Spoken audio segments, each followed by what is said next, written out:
Good morning, beautiful creatures. Today I decided to show you how we make pesto in this house. So we grew a bunch of basil this year, and me and my friend's favorite sauce is pesto because, well, let's be honest, you can put it practically on anything and it makes it better instantly. If you don't know how to use it, well, you can put it on your eggs, you can put it in a salad, obviously you can do pasta with it, you can throw it on potato, basically anything savory you can make better with pesto. So today I'm going to show you how I make pesto. I'm just gonna do it as I go. I will write the proper proportions for you, in the human proportions for you in the commentary. I don't really follow the proportion, and I also believe that to make your perfect pesto you just need to see what works better for you. Some people like more garlic, some people like more lemon, and yeah, just try it in the process and just see how you go.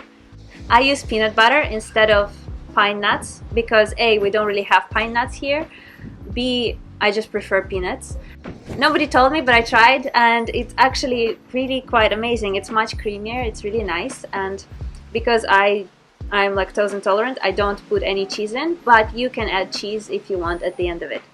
So let's start. It's very simple. You begin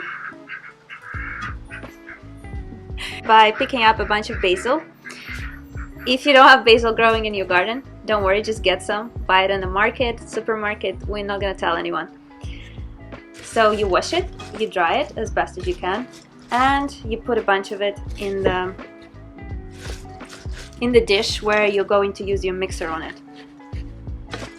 I'm gonna start blending it. I'm obviously going to save you from hearing the sound because nobody wants to hear that. I'll just cut it in post. But you just blend it into a paste, bit by bit. Doesn't have to be very consistent right now, we just need to make it smaller.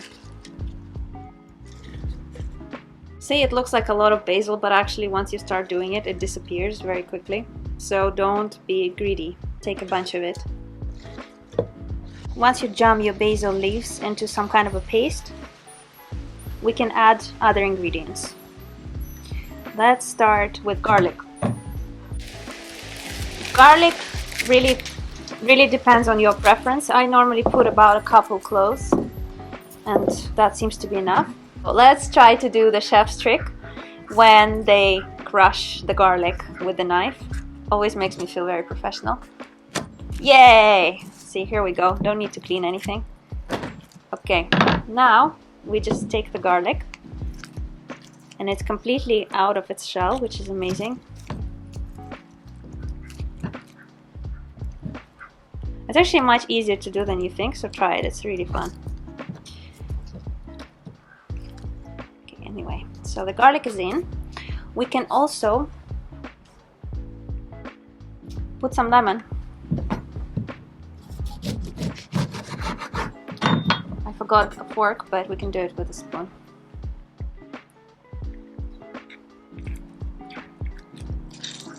Depends on how juicy the lemon is, really, but every time we film it's incredibly windy. I don't know why I pick a day like that, but you know, hopefully the sound isn't too bad. So anyway, yes, I normally use 1 lemon for the pesto. Sometimes if it's a bit too dry, we might use more. But normally 1 lemon is enough. Some people think it's a bit too sour, so maybe start with half a lemon and then see how you like it. The chickens are approaching me. Thankfully, basil is one of those things that our chickens don't ruin for us. They eat everything else in the garden, but basil is still intact. Now blending.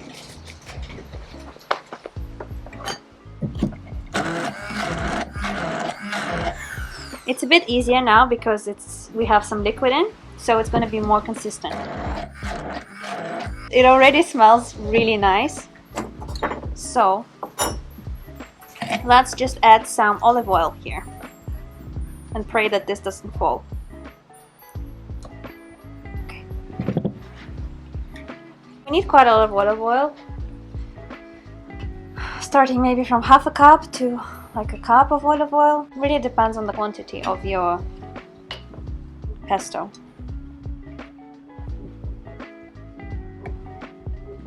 Obviously the amount of olive oil just tells you how liquid it's going to be in the end.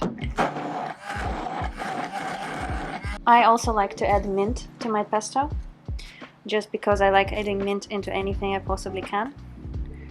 So we might as well throw some in. I'm already covered in pesto. Isn't this the most beautiful color? Okay, now let's add peanut butter, our favorite ingredient. My camera woman is getting incredibly excited because you know what's the best part about making a video? Eating it afterwards. Not the video, the pesto obviously.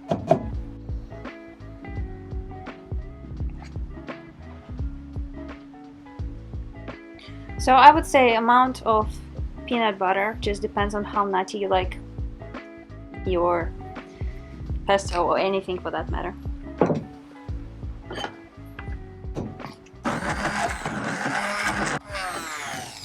Okay, I think mine is a bit too thick, so I'm gonna add more olive oil. And I'm going to add salt and pepper now.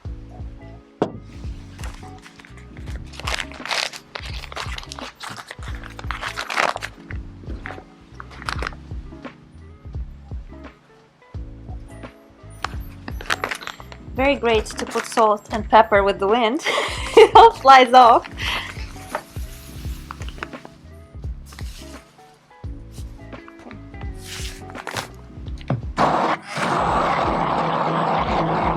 Let's try and see the moment of truth.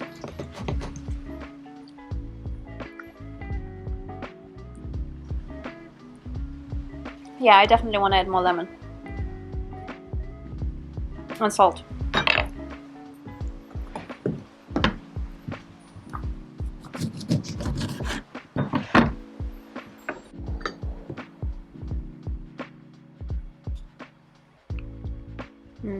Much better. Yeah, this is really nice. Okay, just a little bit more salt,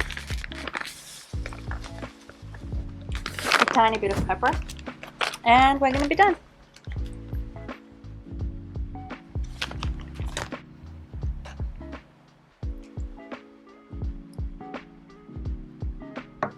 Beautiful. Okay. Yeah, now all you need to do is transfer it to a jar, or 1,000 jars if you made too much.